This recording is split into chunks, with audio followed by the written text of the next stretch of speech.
The ocean is one of the Earth's most prominent and elusive domains that us humans have the privilege of gazing into. Oceans cover nearly 70% of the Earth's surface, yet we have only explored 5% of them, along with scientists estimating that we have only documented about 9% of ocean animals, leaving millions of species in the depths of the ocean never to be seen by prying eyes. And in 1932, a man would be submerged under the waves in a primitive submersible, thrashing under the waves off the coast of Bermuda. And during this dive, he would witness 5 species of fish that have never been seen prior, but would also never be seen again. Welcome to Cryptid Corner, a series about all things cryptids. And today, we are going to look into the 5 untouchable fish spotted by William Beebe and question if they are waiting to be rediscovered. So, without further ado, let's get into the video. Charles William Beebe was a well-respected and well-accomplished American naturalist, ornithologist, explorer, and marine biologist. Beebe has undergone countless expeditions and wrote countless papers, but going through all of them could make this video as long as some of the icebergs on this channel. But today, we will focus on his dives off of Nonsuch Island in Bermuda. From 1930 to 1934, Beebe would do several dives along with his friend Otis Barton, a wealthy diver who invented the bathysphere, a primitive diving pod that him and Beebe would use to take some of the earliest glimpses into the dark abyss of the deep ocean. And when I say the bathysphere is primitive, it was a rough experience for Beebe and Barton, as the two would receive bruises from the diving bell thrashing about, along with pretty poor oxygen being provided. But despite this, it was the most efficient device at their disposal, and the two would make use of it, being suspended into the deep sea by a boat and communicating to the crew via a phone connected to the sphere. It also had 2 lights towards the front of the device that would provide light to those looking out of the bathysphere's window into the ocean.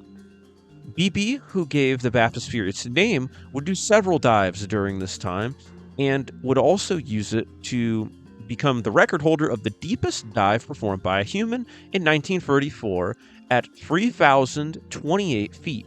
Although Barton would beat this record in 1949 in a more improved vessel known as the Benfoscope. But during 2 dives, Beebe would have moments of clarity and stability within the bathysphere, and during these moments, he would witness 5 different species of fish through the window and would document them in his book, Half Mile Down. The first dive on September 22nd, 1932, Beebe would witness the scariest of these abyssal fish. 2 6-foot-long fish that resembled barracudas with bioluminescent marks and 2 long lures would approach the bathysphere, seemingly just curious of the device as Beebe was of them. These fish would be known as the giant dragonfish, or as Beebe would call them, the untouchable bathysphere fish. Now, dragonfish are super creepy fish as is, but once you realize that they don't get that big, the fear kind of subsides, and the fact that you won't be at the bottom of the ocean. But upscaling them to 6 feet long makes them terrifying. Beebe would theorize that to be relatives of black dragonfish, and as a side note, Barton was bummed that he didn't get to see these fish, but claimed that he did get a poor look at one of them later. So technically, this fish was spotted twice, maybe, possibly. I'm just going to chalk that up to Barton coping.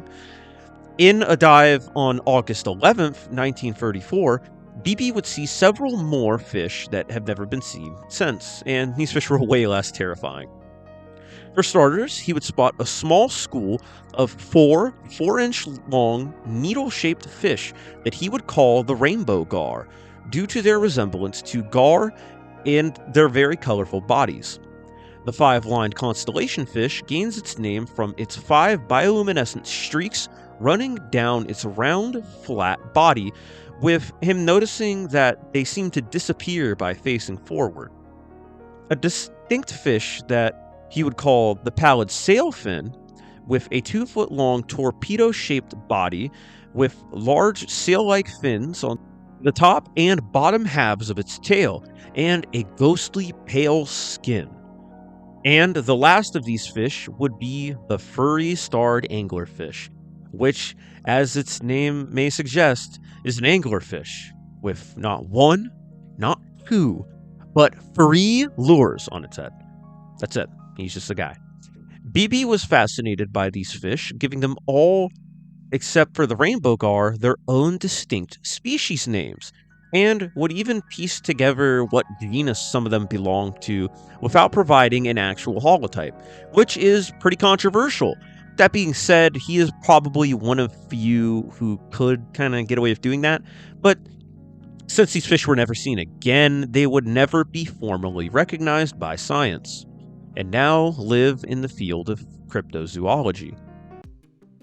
As stated prior, Beebe would be the only person to see these fish outside of Barton, claiming to have seen some of them during some dives in the area, and since William Beebe would pass away on June 4th, 1962, all we have of these fish are the descriptions from Beebe's book. Now, the more fascinating aspect of this case is how hard it actually is to write off these sightings, with these species living relatively deep underwater and with how uncharted these waters are. It is highly likely that these fish could be among the 91% of sea life that is yet to be discovered or potentially have gone extinct since their sightings. The largest argument against this is that they haven't washed up on shore or got caught in fishing nets, but you could say the same about the upper 91% of sea creatures. That doesn't include the megalodon, by the way. I'm sorry, megalodon's gone. Nah. I hate to break it to you.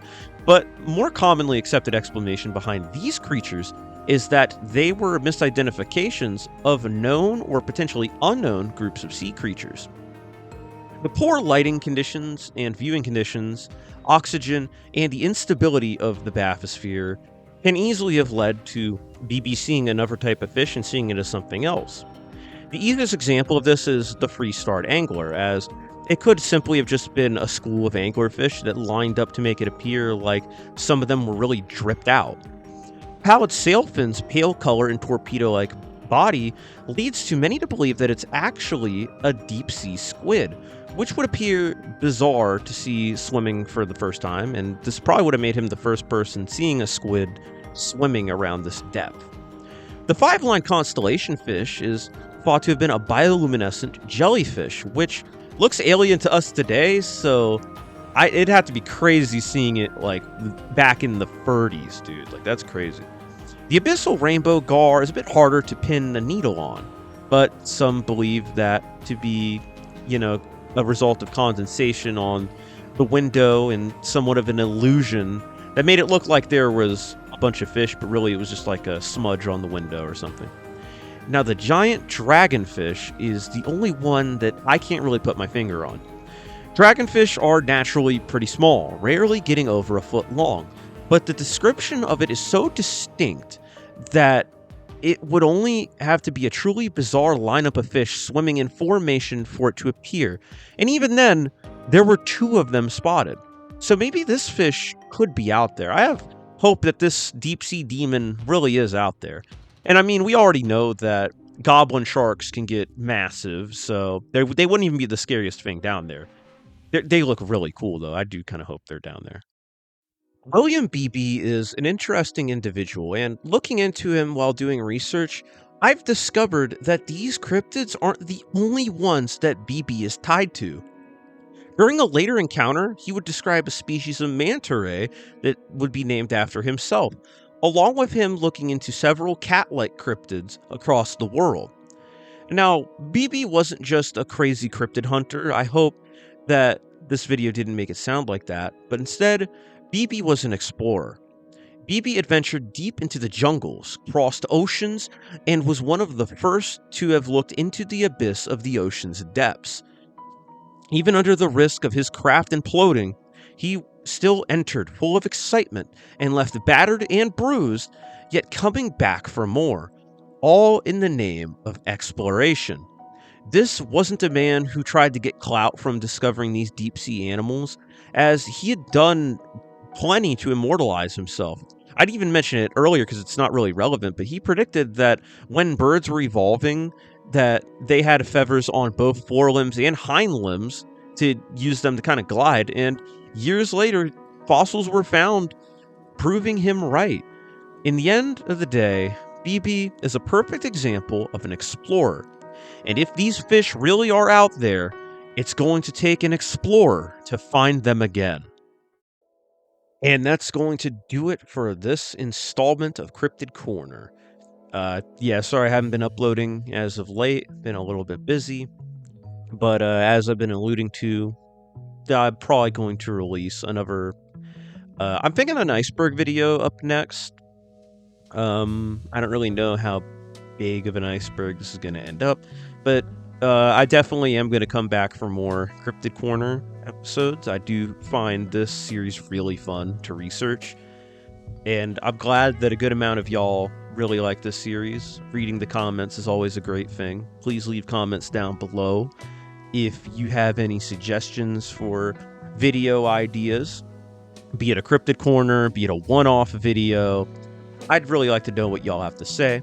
If you like this video, leave a like, subscribe, ring that bell for more, and I'm going to see you in the next one.